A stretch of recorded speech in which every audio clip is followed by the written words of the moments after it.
इसलिए कवि कहना चाहता है कि मेरा अंत अभी नहीं हो सकता।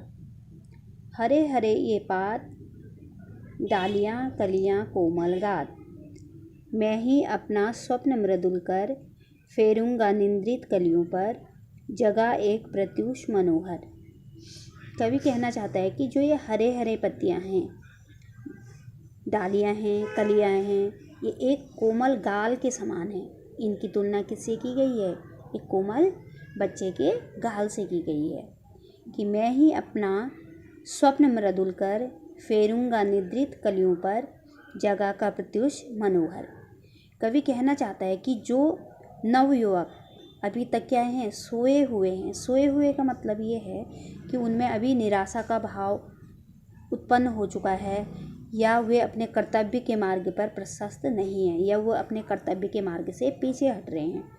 तो मैं अपना कोमल हाथ उनके स्वप्नों पर फेर कर, उनको फिर से कोमल सपनों को फेर कर उनमें एक सोई हुई कलियों को क्या कर दूंगा? जगा दूंगा। जिस प्रकार प्रातःकाल होने से सभी लोग क्या हो जाते हैं?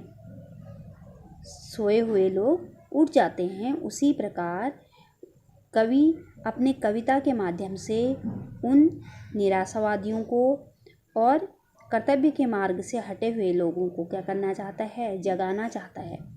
वो कह रहा है कि अपने इन हाथों के द्वारा, अपने इस कविता के द्वारा मैं उनको जगाना चाहता हूँ। और जब तक ये क्या नहीं हो जाएंगे? जग नहीं जाएंगे, अपने कर्तव्य पर प्रशस्त नहीं हो जाएंगे, अपने कर्तव्य का पालन नहीं करने लग जाएंगे, तब तक मेरा अंत नहीं हो सकता। पुष्प पुष्प से तिंद्रालस, लालसा खींच लूँगा मैं, अपने नवजीवन के अमृत सहर्ष सींच दूंगा मैं। कवि कह रहा है कि पुष्प पुष्प से तिंद्रालस, जिस प्रकार पुष्प मतलब एक एक फूल से प्रातःकाल होने पर या बसंत का मौसम आने पर प्रत्येक फूल क्या हो जाते हैं? अपनी आलस्य को छोड़कर पुनः क्या हो जाते हैं? जीवित हो जाते हैं। उनमें एक जीने की उमंग छा जाती है। उसी प्रकार कवि कह रहा है कि मैं अपने जीवन का अमृत से, अपने जीवन के अमृत से भी उनको सींच दूंगा और उन्हें फिर से जीने की एक आशा दूंगा।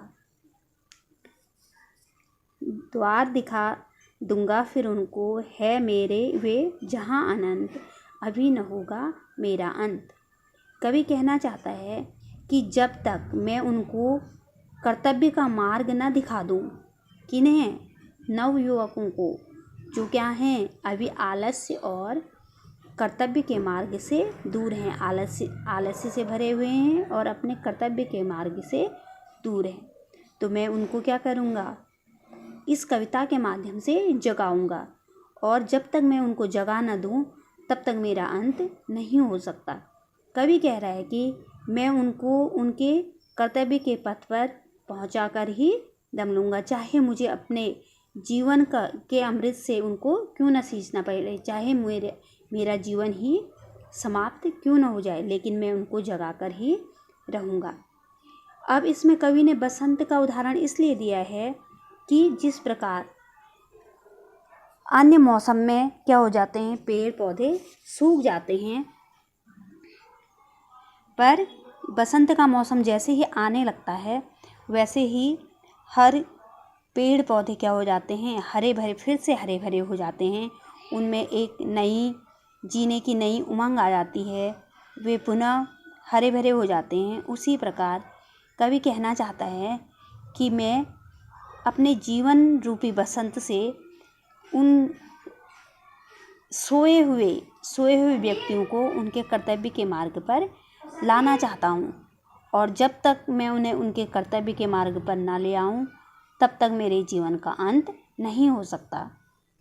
अब इसमें कवि ने बसंत का उदाहरण इसीलिए दिया है क्योंकि बसंत से सभी पेड़ पौधे, जो एक बार ऐसा लगता है कि उनमें अब वो जी नहीं सकते, लेकिन जैसे ही बसंत का मौसम आता है फिर से वे हरे भरे हो जाते हैं। उसी प्रकार जो सोए हुए नवयुवक हैं उनको भी इसी आशा से कवि ने कहा है कि अब मैं उनको जगा कर ही दम लूँगा, और अपने जीवन का जो बसंत है, एक बसंत का रूप है ध्वनि, तो अपनी इस कविता के माध्यम से कवि कहना चाहता है कि जब वे मेरी कविता सुनेंगे तो उनके मन में भी एक नई उमंग, एक नई आशा की लहर दौड़ उठेगी और वे अपने कर्तव्य के मार्ग पर आगे बढ़ेंगे।